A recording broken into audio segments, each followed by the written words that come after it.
Oh. Well, let's talk about that.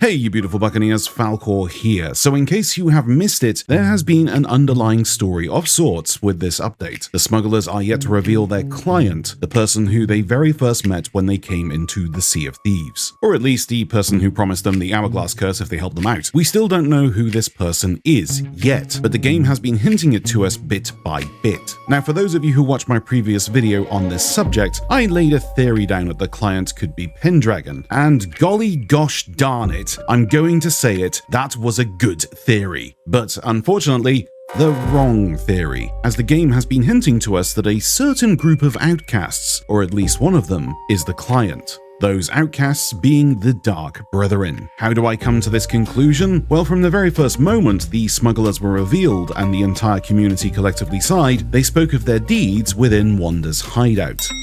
Wanda, or the Masked Stranger, or the Warsmith, depending on which name you prefer, was one of the founding members of the Dark Brethren, a group deeply tied to the more mysterious and sinister side of Sea of Thieves. Then, during the second month of Season 17, when taking the target painting aboard from the heist, ocean crawlers began spawning on your ship, trying to snatch it away. These creatures, loyal servants of the Siren Queen, aren't just random enemies. They're connected. The Siren Queen has long maintained a complicated relationship with the Dark Brethren. While not exactly allies, they share a mutual respect and willingness to use each other's influence when it serves their goals. An alliance of convenience. But the signs have been there for those paying attention. Fast forward to the final month of Season 17, releasing on October 16th, by the way, and things get even clearer. The Dark Brethren are now openly battling Flameheart's forces over control of his horde at the new Reaper fortresses. And these aren't just small skirmishes. We're talking full-on naval and ground assaults, both sides fighting fiercely for the dominance. It's chaos, but the kind of chaos that reveals who's truly making moves in the shadows. To top it off, there's even a Dark Brethren ship set available for completing the fort multiple times, which feels like a deliberate nod from Rare themselves.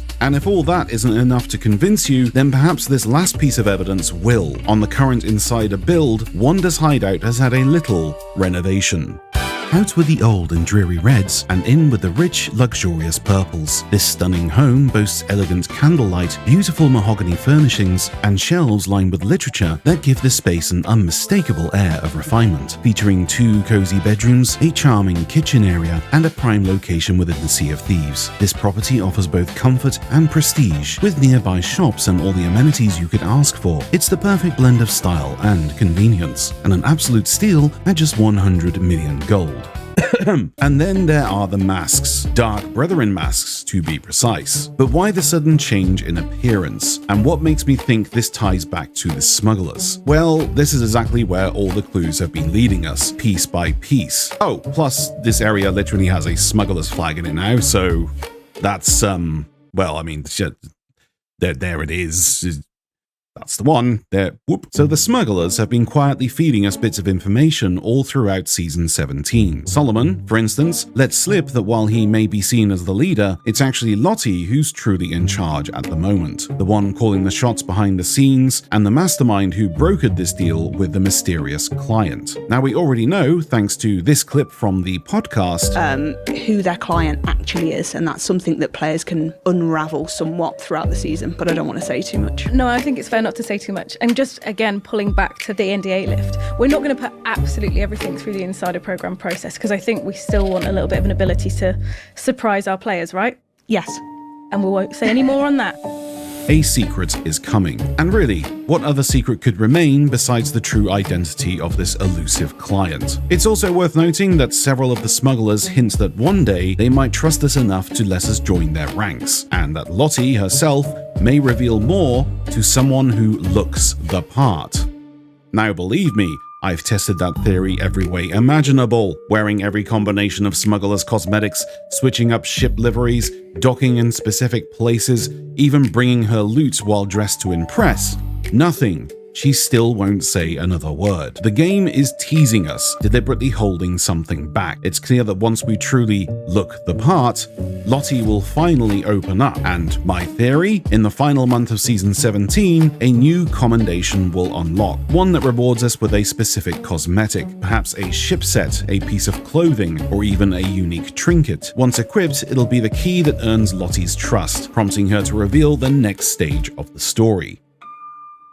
I believe we'll finally meet the mysterious client right here at this very location, only this time they won't just be mentioned, they'll be standing at this desk, waiting for us.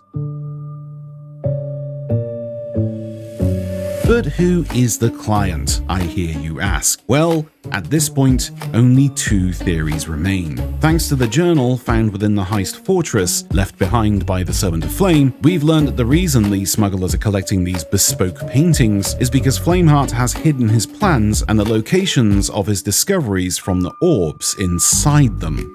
And yes, that's the same energy as hiding your house keys under the doormat, but let's just ignore that. This revelation pretty much sinks the Pendragon theory, sadly. Boo.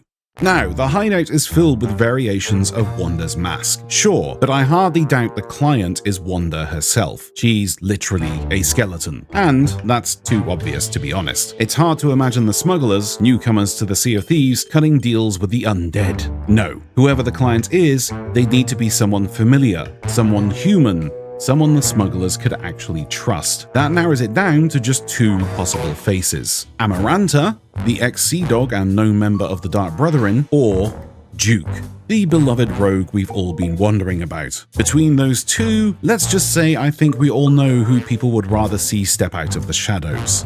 And it's certainly not the Gold Hoarder's head on a stick.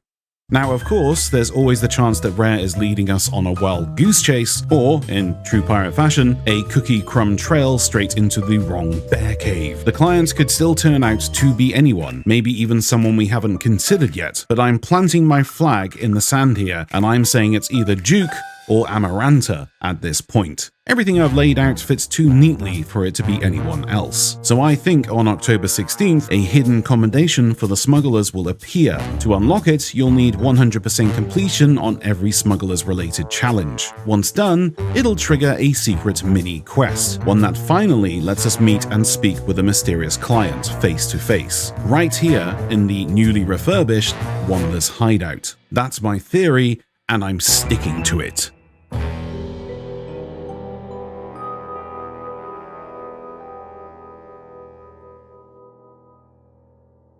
Anyway, if you've got your own ideas or wild theories, drop them down in the comments. I'd love to read through them and see what the rest of you folks are thinking. But until next time, don't forget to slap that thumbs up and be sure to tickle that subscribe button's knees until it giggles. I'll catch you all soon, take care folks, and happy sailing.